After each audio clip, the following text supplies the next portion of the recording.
You're drowning in tasks. Your to-do list keeps growing.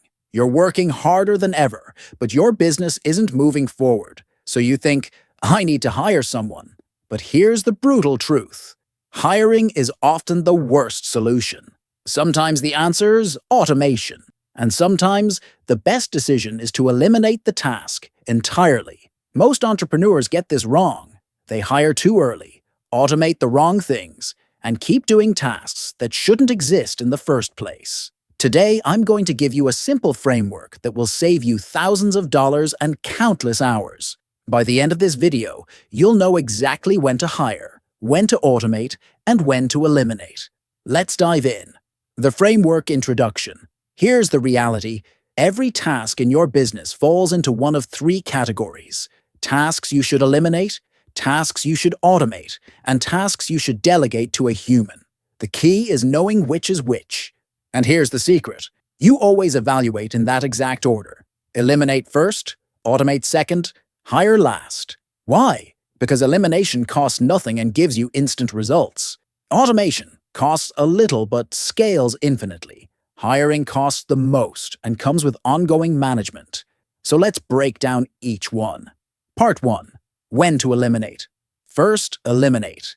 This is the most overlooked strategy in business, but it's the most powerful. Before you spend a dime on hiring or automation, ask yourself, does this task actually need to exist?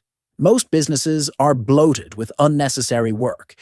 Meetings that could be emails, reports no one reads, social media platforms you post on but generate zero results, features customers never use.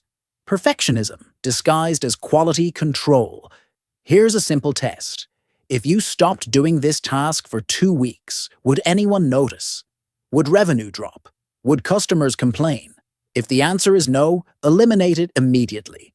Let me give you real examples. You're posting on 5 social media platforms because you think you should, but 90% of your customers come from one platform. Eliminate the other 4. You're sending monthly newsletters that get a 2% open rate.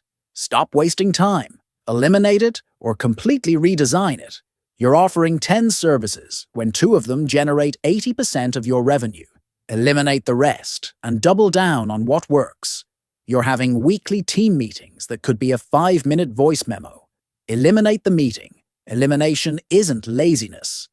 It's clarity. It's cutting the fat so your business runs lean and fast. The less you do, the more you accomplish. That's not a paradox. That's focus. So go through your calendar right now. Write down every recurring task. Ask, what would happen if I stopped doing this? If the answer is nothing, you found your first elimination target. Part 2. When to automate. Next, automate. After you've eliminated the unnecessary, look at what's left and ask, can a machine do this? Automation is your silent workforce. It doesn't sleep, doesn't complain, doesn't need training, and scales infinitely. But here's the mistake most people make. They try to automate too early or automate the wrong things. So when should you automate? Automate tasks that are repetitive, predictable, and don't require human judgment. Things like sending emails, posting on social media, processing payments, scheduling appointments, sending invoices, tracking analytics, and following up with leads. If you're manually sending the same email 20 times a week, that's automation. If you're copying and pasting social media posts every morning, that's automation. If you're reminding clients about appointments one by one, that's automation. Here's the golden rule. If it's the same process every single time, automate it. Use tools like Zapier to connect your apps. Use email sequences to nurture leads automatically. Use chatbots to answer common questions. Use scheduling software so clients book themselves. Use payment processors that send receipts and invoices automatically. But here's what you should not automate. Anything that requires empathy, creativity, or complex decision-making. Don't automate your customer apologies. Don't automate personalized sales conversations. Don't automate strategic planning. Automation works best for the boring, repetitive stuff that drains your energy but doesn't require your brain. Let the robots handle the mundane so you can focus on the meaningful. And here's the bonus. Automation is a one-time setup cost. You invest time upfront, and it pays dividends forever. That's leverage. Part 3. When to hire. Finally, hire. This is the option everyone jumps to first, but it should always be your last resort. Why? Because hiring is expensive, time-consuming, and comes with risk. A bad hire costs you money, energy, and momentum. But a great hire, that's a game changer. So when do you actually need to bring a human into the equation? Hire when the task requires human judgment, creativity, relationship building, or expertise you don't have. Hire when the task is high value and can't be automated. Hire when you've already eliminated and automated everything else, and this task is still bottlenecking your growth. Let me give you examples. You need someone to handle customer service with empathy and problem solving. Hire. You need a designer to create brand assets that require artistic vision. Hire. You need a salesperson to build relationships and close deals. Hire. You need a strategist to help you make high-level business decisions. Hire. But here's the key. Don't hire generalists. Hire specialists. Don't hire someone to help with everything. That's a recipe for chaos. Hire for specific, high-impact roles. And always hire for tasks that directly generate revenue or dramatically improve customer experience. Also, consider this. You don't always need full-time employees. Freelancers, contractors, and part-time help can give you flexibility without the commitment. Platforms like Upwork, Fiverr, and TopTal make it easier than ever to find skilled people on demand. And one more thing. Before you hire, document the process. Create standard operating procedures. That way, your hire can hit the ground running, and you're not spending weeks training them on things that should already be written down. The decision matrix. So let's bring it all together. Here's your decision-making framework. Step 1. Look at the task and ask, does this need to exist? If no, eliminate it. Step 2. If it needs to exist, ask, can software or a tool do this? If yes, automate it. Step 3.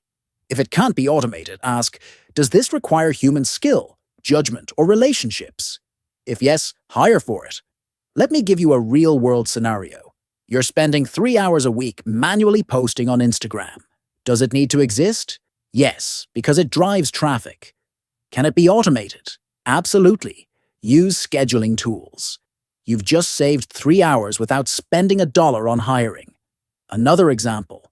You're handling customer complaints personally. Does it need to exist?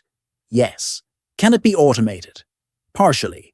Chatbots can handle common issues, but complex problems need a human. So you automate the simple stuff and hire a customer support person for the rest. One more. You're spending hours each week formatting reports that no one reads. Does it need to exist? Probably not. Eliminate it entirely. See how this works? It's a filter. Eliminate, automate, hire, in that order. Here's the bottom line. Your time is your most valuable asset. Every minute you spend on low-value tasks is a minute stolen from growth, creativity, and strategy. The businesses that win aren't the ones working the hardest. They're the ones working the smartest. So here's your homework. Right now, write down the top 10 tasks eating up your time. Run them through the framework. Eliminate what doesn't matter. Automate what's repetitive. And only hire for what truly requires a human touch. Do this, and you'll free up hours every single week. Hours you can reinvest into scaling, strategizing, and actually living your life. Because remember, the goal isn't just to build a business. It's to build a business that serves you, not enslaves you. If this framework helped you, hit that like button, share it with every entrepreneur you know, and subscribe to Finance 0.1 for more strategies on building wealth, freedom, and businesses that actually work for you. Now go eliminate, automate, and delegate your way to freedom.